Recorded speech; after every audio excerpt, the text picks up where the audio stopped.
Olá pessoal, meu nome é Thiago Gatti Fernandes, sou promotor de justiça substituto do Estado de São Paulo, aprovado no 93º concurso de ingresso e venho aqui hoje, através desse vídeo, iniciar um ciclo de conversas com os senhores e com as senhoras sobre o direito penal, uma matéria tão rica e necessária para todos os operadores do direito.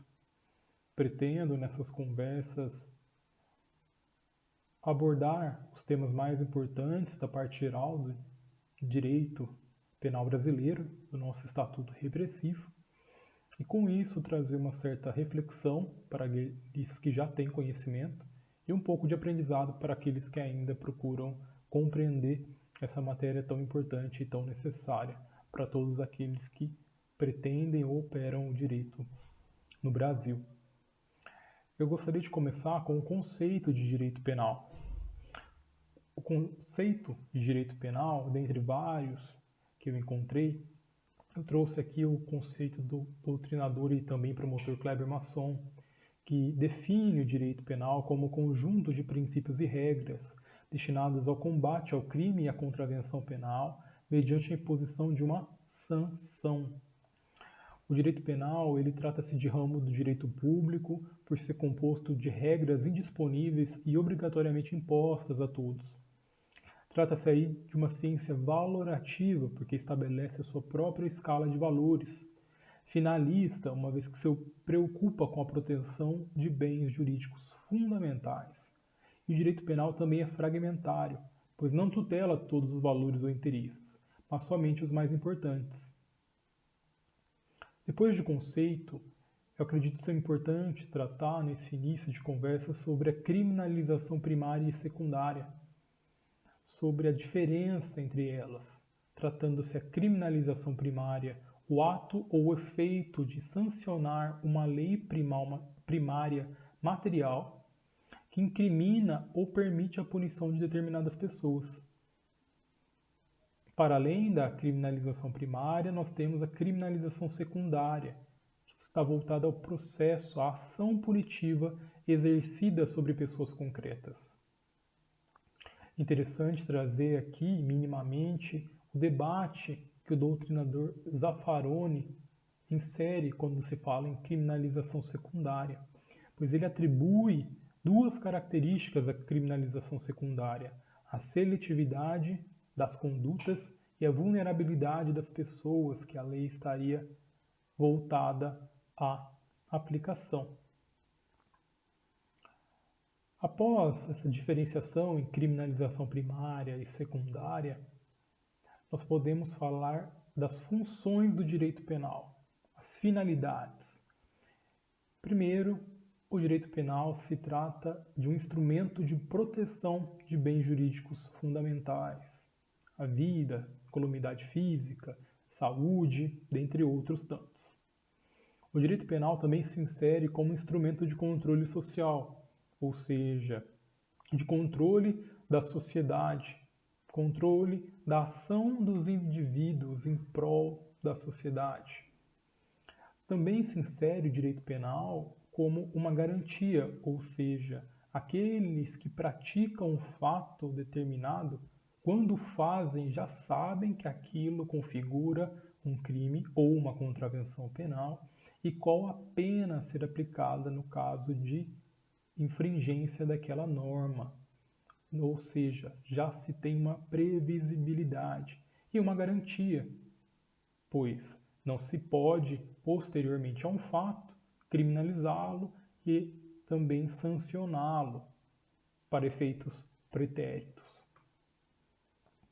Nós temos também, dentre as funções do direito penal, a função promocional, que seria, para alguns, o direito penal como instrumento de transformação social.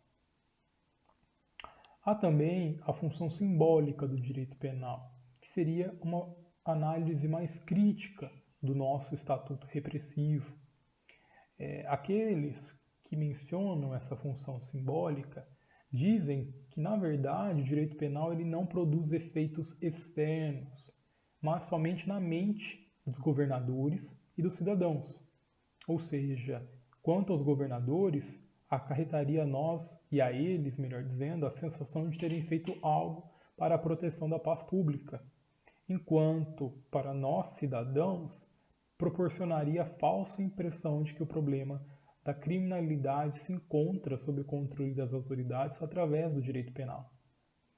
E essa situação, ela manifesta-se comumente, também conhecida como direito penal do terror, que se verifica com a inflação legislativa, um direito penal de emergência, que cria exageradamente figuras penais desnecessárias ou então aumenta de uma forma desproporcional e injustificada as penas para casos pontuais, ou seja, uma hipertrofia do direito penal. Então, essa última função mencionada, a função simbólica do direito penal, seria uma crítica ao direito penal utilizado como forma única, exclusiva e primordial para a busca da paz social. Seria uma visão mais crítica do direito penal como instrumento de transformação social, de controle social, de garantia. E é defendida por alguns estudiosos do direito que não veem no direito penal a melhor forma, o melhor instrumento para a busca da solução de conflitos. Passado o debate, a discussão sobre as funções do direito penal, a gente tem que falar um pouco sobre o direito penal como ciência e como ele se subdivide em dogmática penal, política criminal e criminologia. A dogmática penal é a interpretação, sistematização e aplicação lógico-racional do direito penal, ou seja, trata-se do estudo das leis, normas, doutrinas, jurisprudência, a interpretação, aplicação de uma forma racional de todo esse arcabouço jurídico ao caso concreto. Já a política criminal em si, ela constitui, segundo Basileu Garcia, uma ponte entre a teoria e a realidade, ou seja, ela analisa de uma forma crítica a dinâmica dos fatos sociais e faz uma comparação com o sistema penal vigente, propondo inclusões, exclusões ou mudanças, a fim de atender o ideal de justiça.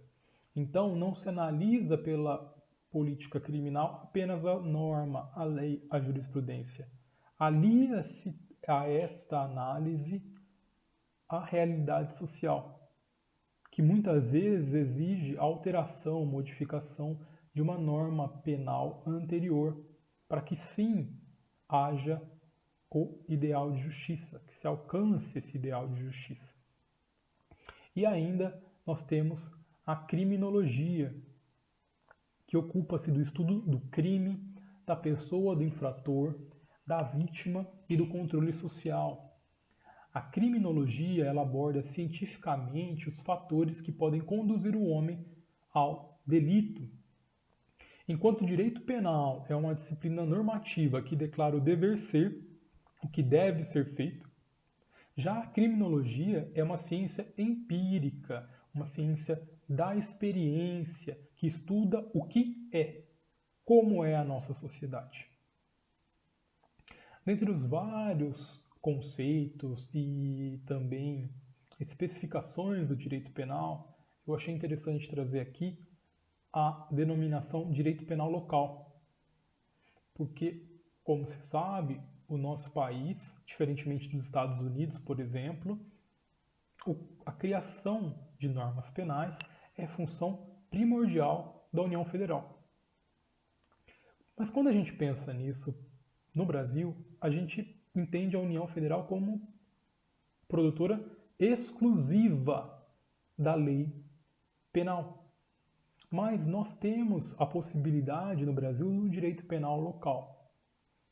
É o caso previsto no artigo 22, parágrafo único da Constituição da República, que os estados, desde que autorizados por lei complementar, eles poderão legislar sobre questões específicas de direito penal. Então, quando a gente encara o direito penal brasileiro, a gente tem que lembrar que a fonte normativa material é a União, mas de uma forma preponderante, não exclusiva, já que há essa possibilidade dos Estados-membros legislarem sobre questões específicas. Agradeço a todos por terem me ouvido até o momento e na próxima conversa iniciarei debatendo, explanando sobre as fontes do direito penal e sobre alguns princípios do direito penal. Muito obrigado.